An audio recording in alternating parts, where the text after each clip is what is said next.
The hour, but we also want to talk to you about this. The Democrat Party has a new strategy to win elections. Rather than convince existing voters on the issues, they'll just create new voters. That's why we have proposals now to grant the right to vote to felons, to children, and to illegal immigrants. Joining Tammy and me now is Professor Jason Nichols. Jason, what's the thinking behind this? Why should children vote, and why should people who aren't citizens vote?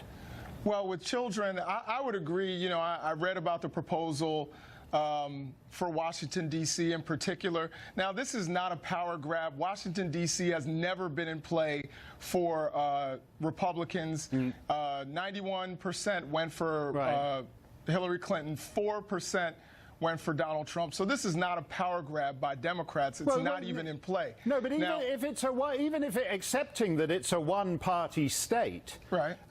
Extending the franchise to minors is if you're saying it's unnecessary, that's fine, but it's a radical move nonetheless, isn't it? I would agree, particularly with 16, but I would say at 17 with parental consent, you can enlist in the military. Yeah. So I would say perhaps we should have some sort of proposal where you can vote at 17 with parental consent. If we would trust you with the national security of our country, then why can't we trust you to cast a vote? Well, what about, speaking of the national security, what about people who bust into the country and are illegal immigrants?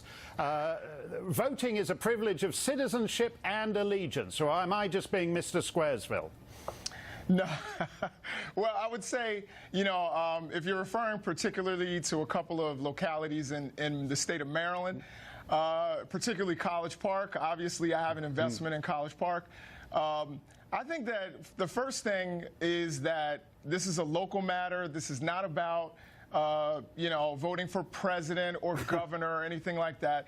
It's about fixing potholes. It's about removing snow. Right. And I think that people who have an investment, a lot of the people, whether they're documented or undocumented, pay taxes in those areas, pay property taxes. Right. They have the right to make some of those decisions. Undocumented dog catchers. Yeah, Tabby, go for it.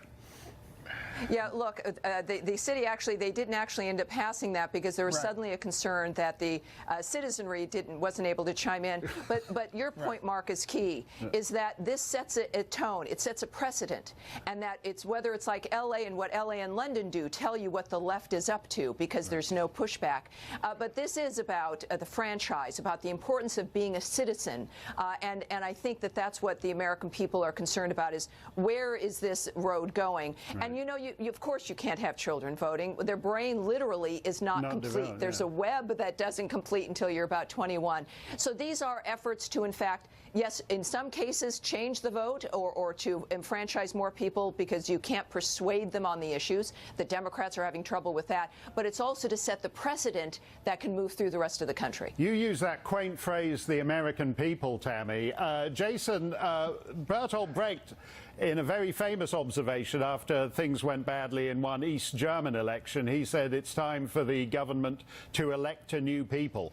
This new Rainbow Coalition, all right, because I don't know what it is, people of color, gays, transgendered, whatever, wasn't enough. So we're now importing people to add to the Democrat voting bloc, and we're now extending it down through high school and grade school until there's a permanent majority. Is that the plan? That's the master plan? I think that of course you're being very hyperbolic there. I think number one, when we're talking about what's happening in College Park, again, I think Tammy is absolutely correct that you can't change the charter unless you have 6 out of 7 votes. They have 4, so it's kind of a moot discussion. But there are areas in Maryland where undocumented people who pay taxes, who are participating in those communities, are, you know, allowed to vote on a pothole.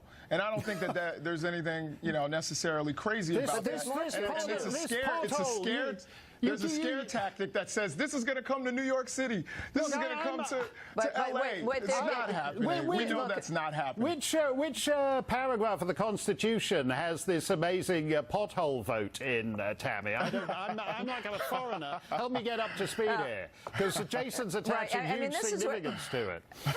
Well, look, politicians have one idea of what they want, and that is to bring in people or to allow people to have the vote that they think will vote for them. They conveniently forget about the fact that we're the sovereign. And look, speaking of New York, Governor Cuomo says he's going to, with a stroke of his pen, allow 35,000 felons who are on parole, who have not really completed their sentence because they're still in parole, to be able to vote. And he's going to be able to do that by pardoning them.